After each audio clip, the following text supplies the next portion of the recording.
गौबीसाहेब दर्गा परिसरामध्ये मंगळवेढा नगर परिषदेच्या पंचवार्षिक निवडणुकीच्या निमित्तानं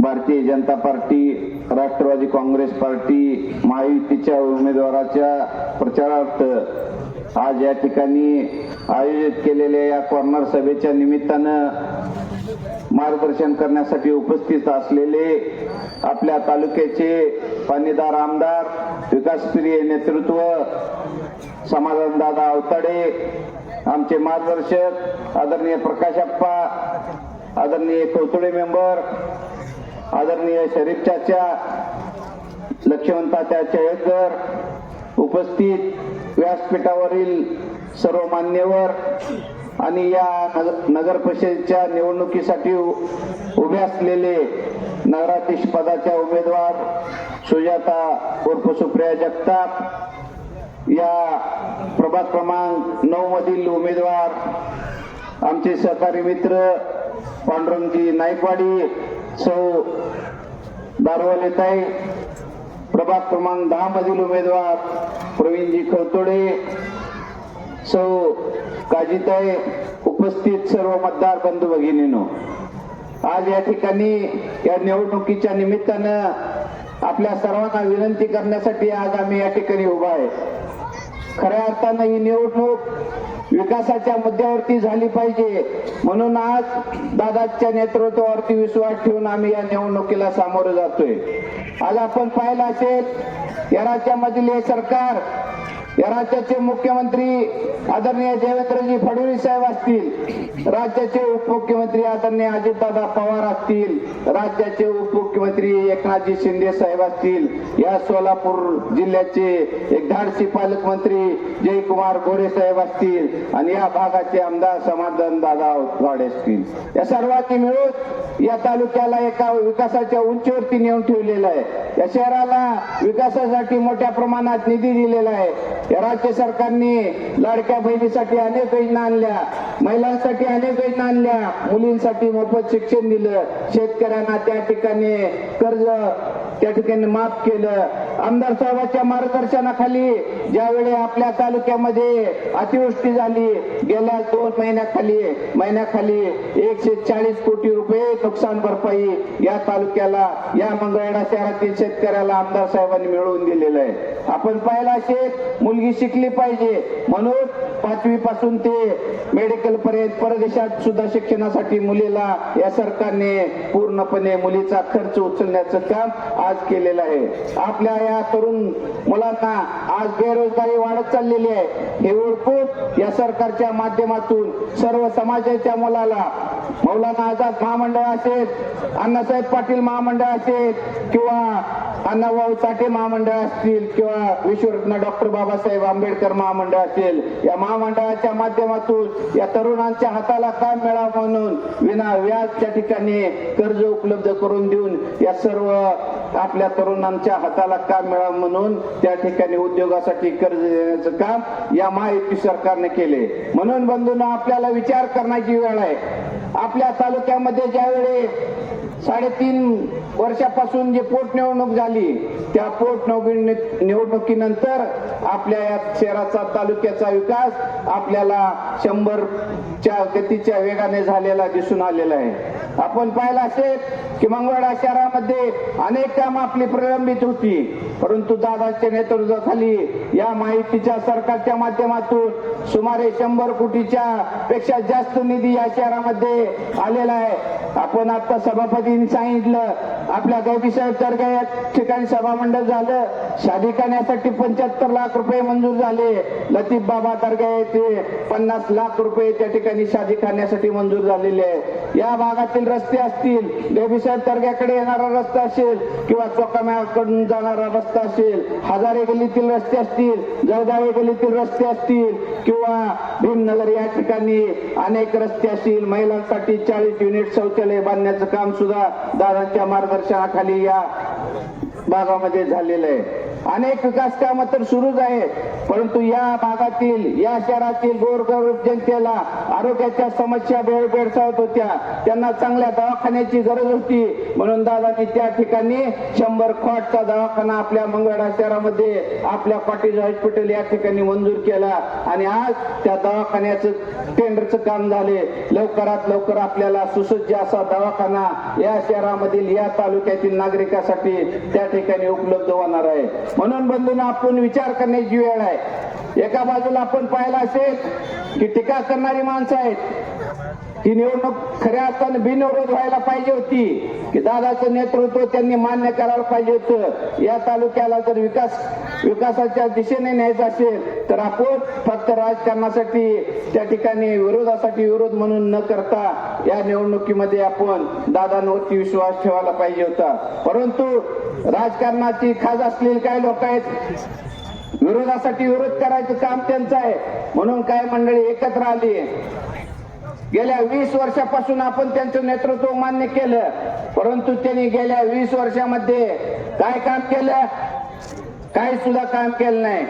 आज दादांनी ग्रामीण भागातील पिण्याच्या पाण्याचा प्रश्न मिटवला, शेतीच्या पाण्याचा प्रश्न मिटवला आणि गेल्या 20 वर्षामध्ये याच नेत्यांनी फक्त आपल्याला तेलदोंडांच्या दोंडा या 2 नावे व्यतिरिक्त काही सुद्धा आपल्याला त्या ठिकाणी ऐकायला मिळालं नाही. आम्ही त्यांच्यासाठी सुद्धा दिवसाचा रात्र केला, पण या तालुक्याची घोर निराशा गेल्या 20 वर्षामध्ये त्या नेते मंडळींनी केली आणि आज या ठिकाणी ते चौकामध्ये मारुती पटांगणामध्ये उभारून आज आमच्यावरती दादावरती चंकी मेंबरवरती टीका करताय.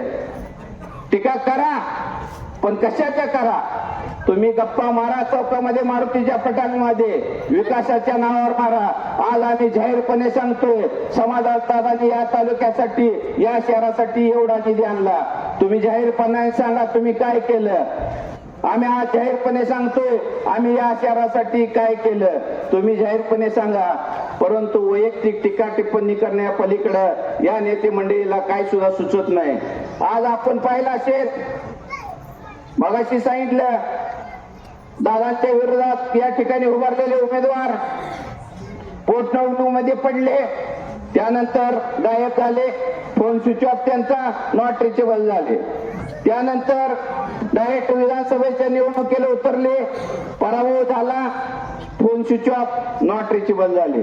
अशा पद्धतीने वागणारी माणसं एका बाजूला आहेत आणि आज आपण पाहिलं असेल की वैयक्तिक टीका करण्यापेक्षा त्यांना जाहीर आव्हान आहे. आज सुद्धा त्यांची सभा आहे आपल्या या नेत्याची. आज फक्त त्यांचं एकच असणार आहे, आपल्या सर्वांवर टीका करणे. परंतु त्यांना माझं आव्हान आहे, अजून 4 दिवस आहेत. तुम्ही जर खालच्या पातळीवर येऊन जर वैयक्तिक टीका करणार असाल तर आम्हाला पण फार माहित आहे, आम्ही पण तुमच्या बरोबर फिरलेलो आहे, तुमच्याबद्दल पण आम्हाला फार बोलायला येते, पण तुमच्या वयाचा मान ठेवतोय आम्ही, म्हणून आमच्यावर पण चांगले संस्कार झालेत, म्हणून आम्ही खालच्या लेवलला बोलणार नाही. पण जाहीरपणे सांगतो, तुम्ही जर अजून पण तसे वागणार असेल तर आम्ही पुढच्या सभेमध्ये निश्चितपणे तुम्हाला उत्तर दिल्याशिवाय राहणार नाही. आज आपण पाहिलं असेल की ही निवडणूक विकासाच्या मुद्द्यावर चालू असताना समोरच्यांनी फक्त आमदार साहेब आमच्यावर काय टीका चालू केलेत. माझं काम भावकीत भांडणं लावायचं, आप्पाची काढीन भावकीत भांडण लावी. आज दिवसभर त्या व्हॉट्सअपला फेसबुकला सुरू आहे, पण या गैबी साहेब दर्ग्याच्या साक्षीने सांगतोय, आपल्या मंगळवेढ्याचे हे ग्रामदैवत आहे, गैबी साहेबांच्या समोर कोण कधी सुद्धा खोटं बोलणार नाही. ज्यावेळी पोटनिवडणूक होती त्यावेळी बिन चंकी मेंबर आमदार साहेबांच्या बंधूला त्यावेळी आदल्या दिवशी आम्ही जरी आमदार साहेबांच्या विरोधात असलो, 2 जण आदल्या दिवशी अर्ज भरायच्या आदल्या दिवशी रात्री सांगत होतो, तुम्ही आमदार साहेबांच्या विरोधात अर्ज भरू नका. गैबी साहेबांच्या साक्षीने सांगतो, घरातल्या घरात तुम्ही वाद करू नका, राजकारण होऊन जाईल. परंतु तुम्ही घरात विरोधात उभारून आयुष्यभराचं तुम्ही एकमेकाच्या विरोधात होऊन तुम्ही वेगळं कुटुंब होईल, म्हणून आम्ही दोघांनी आदल्या दिवशी अर्ज भरायच्या आदल्या दिवशी दोघांनी कन्हैया हजारेच्या मळ्यात आम्ही घेऊन त्यांना बोलून सांगितलेलं आहे. आणि आज आम्हाला आरोप करताय, तुम्ही काय केलं? आज आमदार साहेब पोटनिवडणुकीला त्या ठिकाणी थोडक्या मतावरती निवडून आले, पण तुम्ही विरोधात उभारला. त्यानंतरच्या विधानसभेच्या निवडणुकीला तुम्हाला संधी होती, आम्ही पण पोटनिवडणुकीला विरोध केला होता आमदार साहेबाला, परंतु पोटनिवडणुकीनंतर त्यांनी जे काम केलं 3.5 वर्षात, त्या कामाच्या नेतृत्वावरती विश्वास ठेवला आणि आमदार साहेबांच्या पाठीशी उभा राहण्याचा निर्णय प्रकाशप्पा असतील, बगरे पलवान असतील, खवतुडे मेंबर असतील, लतीफभाई असतील, रामेश्वर मासाळ असतील, आम्ही सर्वांनी निर्णय घेतला. या तालुक्याला जर विकासाच्या दिशेने जर कोण नेता असतील, समाधान दादा नेते म्हणून आम्ही त्यांच्या पाठीशी उभा राहिलो. का हो तुम्हाला त्यावेळी विधानसभेच्या वेळी आमदार साहेबांच्या बाजूने का उभारता आलं नाही? तुम्ही विरोधात परत भगीरथ पालखेचा रात्रीचा दिवस करून परत प्रचार करत राहिला. परत पण आता काय चाललंय, या निवडणुकीमध्ये आमचे सहकारी मित्र सोमनाथ आवताडे त्या प्रभाग क्रमांक 3 मधील चंकी मेंबर सोबत उभे होते. त्यांची निवडणूक आमचे सहकारी भारती नागने आमच्याशी चर्चा केली. आमदार साहेबांच्या नेतृत्वावरती त्यांनी पण विश्वास ठेवला आणि त्यांनी सांगितलं की भविष्यात आमदार साहेबांच्या सोबत आपण काम करूया आणि या शहराला विकासाच्या दृष्टीनं जर जायचं असेल मी सुद्धा माघार घेतो आणि सोमनाथ आवताडेला बिनविरोध करू म्हणून त्यांनी सांगितलं. तरी सुद्धा त्यांना काय केलं, भारत नागने ना त्या ठिकाणी काय केलं, सारखं संघात बोलून गेलं, तिकडं बोलून गेलं, घरी जाऊन बसणं. तुम्ही उभं राहा, सोमनाथ आवताडे यांच्या विरोधात उभं राहा, आम्ही तुमचा सगळा खर्च निवडणुकीचा करतो, परंतु तुम्ही निवडणुकीतून माघार घेऊ नका. एका बाजूला या पद्धतीने विरोध करायचा आणि एका बाजूला गावात अपप्रचार करायचा. आमदार साहेब, संजू मालक, सभापती आम्हाला मदत करतील. चालले काय लोक येडे, तुम्ही एकटं शाळा नाही आहे, लोकांनी पण आता ओळखलेलं आहे. म्हणून बंधूंनो, आज आपण त्यांचा जे प्रचार चालू आहे त्यावरती विश्वास न ठेवता एका बाजूला आपण पाहतोय की यांच्या ताब्यात असलेल्या संस्था आज आपण बघितल्या असतील, खरेदी विक्री संघ कित्येक वर्ष झालं त्यांच्या ताब्यात आहे. त्या खरेदी विक्री संघाचा आज अखेरचा जर ताळेबंद नफा तोटा बैठला तर गेल्या 20 वर्षापासून खरेदी विक्री संघ तोट्यात आहे. कृषी उद्योग संघ त्यांच्या ताब्यात आहे, कृषी उद्योग संघ तोट्यात आहे. मार्केट कमिटी एवढी मोठी त्यांच्या ताब्यात आहे, मार्केट कमिटी तोट्यात आहे. दामाजी पतसंस्था त्यांच्या ताब्यात आहे, दामाजी पतसंस्था तोट्यात आहे. म्हणजे एका बाजूला जे तुमच्या ताब्यात संस्था आहेत त्या पूर्णपणे तोट्यात टाकण्याचं काम तुम्ही करताय. आज काय परिस्थिती आहे, मार्केट कमिटीच्या गाड्यामध्ये गोरगरीब तरुणांनी त्या ठिकाणी आपला व्यवसाय सुरू केला होता. त्यांना डिपॉझिट वाढवून मागितलं, डिपॉझिट नाही दिलं म्हणून त्यांच्या गाड्याला आज कुलप लावण्याचं काम केले. आणि आज आमदार साहेबांनी या शहरामध्ये तरुणांना उद्योग मिळाला म्हणून अनेक गाड्याचं त्या ठिकाणी नियोजन केलेलं आहे. एका बाजूला अशी माणसं आहेत, एका बाजूला तशी माणसं आहेत. आपण विचार करा, आज आपण पाहिलं असेल, आज खरेदी विक्री संघावरती आपण पाहतोय त्यांची जी मतदान पत्रिका मत मागायला येत आहेत, मारवाडी वकील साहेबांचा फोटो त्या मतपत्रिकेवरती आहे. आणि आज खरेदी विक्री संघावरती मारवाडी वकील साहेबांचं नाव होतं आणि ते नाव पुसून आपलं स्वतःच संपर्क कार्यालय म्हणून नाव टाकलं. खरेदी विक्री संघातील मारवाडी वकील साहेबांचा फोटो काढून टाकला.